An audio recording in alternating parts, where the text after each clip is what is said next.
ഈ രോമം നേരിട്ട് ഉപയോഗിക്കാൻ പറ്റില്ല, കാരണം അതിൽ പൊടിയും പുല്ലും മണ്ണും ചെറിയ പ്രാണികളുമൊക്കെ കാണും. ഇത് വൃത്തിയാക്കാൻ പ്രത്യേക ഡിറ്റർജന്റ് ചേർത്ത ചൂടുവെള്ളമുള്ള വലിയ സ്റ്റീൽ ടാങ്കുകളിൽ വൂൾ മുക്കിവെക്കും. പല ഘട്ടങ്ങളിലായാണ് ഇത് കഴുകുന്നത്. ആദ്യത്തെ ഘട്ടത്തിൽ മണ്ണും പൊടിയും കളയും. രണ്ടാമത്തെ ഘട്ടത്തിൽ അതിലെ എണ്ണമയവും ലാനൊലിൻ എന്ന മെഴുകും വൃത്തിയാക്കും. അവസാന ഘട്ടത്തിൽ വൂൾ പൂർണ്ണമായും അണുവിമുക്തമാക്കും. കഴുകിക്കഴിഞ്ഞാൽ വൂൾ കാണാൻ ഒരു കഷ്ണം മേഘം പോലെ അത്രയും സോഫ്റ്റും പഞ്ഞിക്കെട്ടുപോലെയും ഇരിക്കും. അടുത്തത് കാർഡിംഗ് ആണ്. സംഗതി നമ്മുടെ മുടി ചീകുന്നത് പോലെ തന്നെയാണ്. വലിയ മെഷീനുകൾക്കുള്ളിലെ ചെറിയ പല്ലുകളുള്ള റോളറുകൾ വേഗത്തിൽ കറങ്ങി ഈ രോമനാരുകളെ നേരെയാക്കിയെടുക്കും.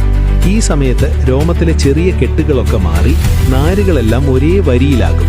കാർഡിങ്ങിന് ശേഷം വൂൾ നല്ല മിനുസമുള്ളതാകും. അങ്ങനെ അടുത്ത പണിക്ക് ഇത് റെഡിയായി. ഇതിനു ശേഷമാണ് സ്പിന്നിങ്, അതായത് നൂലുണ്ടാക്കുന്ന പണി.